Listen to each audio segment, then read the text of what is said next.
Now, making the news this week, Sir Elton John revealing his recent serious problems with his eyesight. At the opening of the new musical, The Devil Wears Prada, which Elton wrote the score for, he said that he could hear the play, but it was hard for him to see it after losing his eyesight 4 months ago. Now, Janet, we know that you're friends with Elton. How's he doing?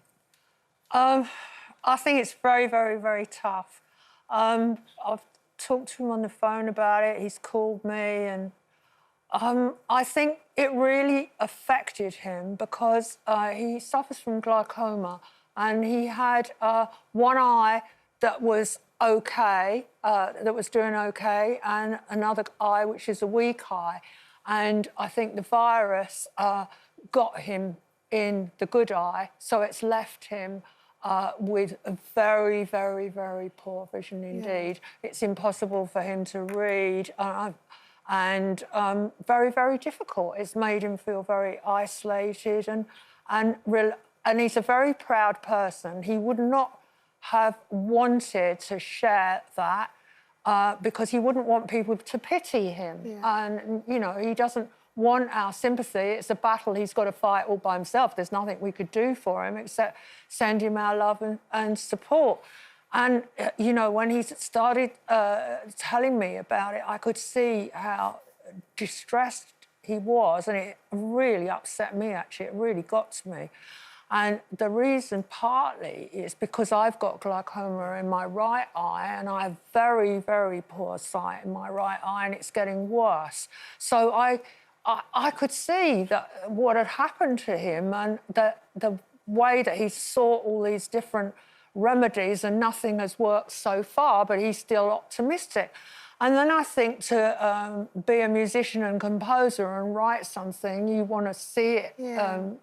And it must have been, I think, the reason why he would have decided to come out at the opening of The Devil Wears Prada and reveal all this. I mean, he's mentioned it in interviews. I think the reason why he did it so publicly is that people would start asking questions about why, you know, why has he always got people guiding him around? But it wouldn't have been a decision he would have taken easily, I can tell you that. No, not at all. He's a very private person and he doesn't, you know, he's had a hip replacement and 2 knee replacements. And I know when I had my hip replacement, he was just urging me on, you know, exercise and do all the right things, and he did. And with something like that, you can do all the exercises and come back 100%. But with eye surgery, it's very, very different. It did get me thinking, actually, about Elton opening up about his eyesight problems, because Robbie also opened up about his parents not being great at the moment this week. Yeah, it was interesting. I didn't actually know that he was going to say that then. Obviously, I've known for quite some time, and a couple of shows ago, I announced my mom fighting cancer, and, you know, we were going through that as a family. But on the sideline also was what Rob is going through with his family, which, of course, I would never share unless he wanted to share it, which he has.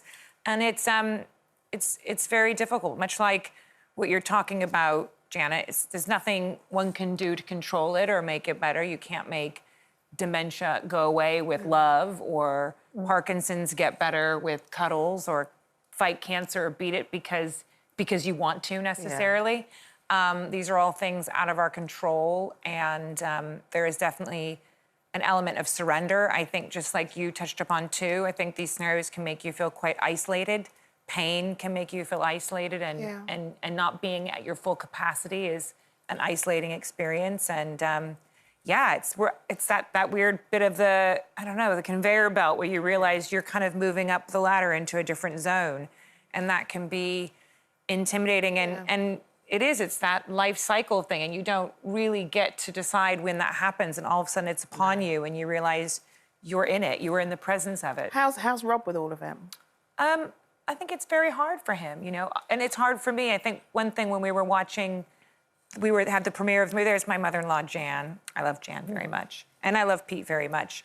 I was watching the movie, we saw Better Man this week, and it's interesting because Jan and Pete are both in it, and in the movie, Rob's nan is experiencing dementia, and it was very surreal for me to watch younger versions of my in-laws, who I've loved for almost 20 years now, in this as young people when I know what's happening to them, and to watch Rob's grandmother suffering from dementia when I know that Jan is suffering from dementia. So there was this real full life moment I was experiencing whilst watching the movie. And it's, you know, it's hard. Yeah. I love my family, and he loves his parents. And I think what's really interesting is I think when people are very open about their own health diagnoses, it does help people at home who are going through something very similar. And you had that when you were very honest about your lupus, didn't you? Yeah, I think I didn't have a choice but to be open, because I wasn't the person that anybody knew me as before.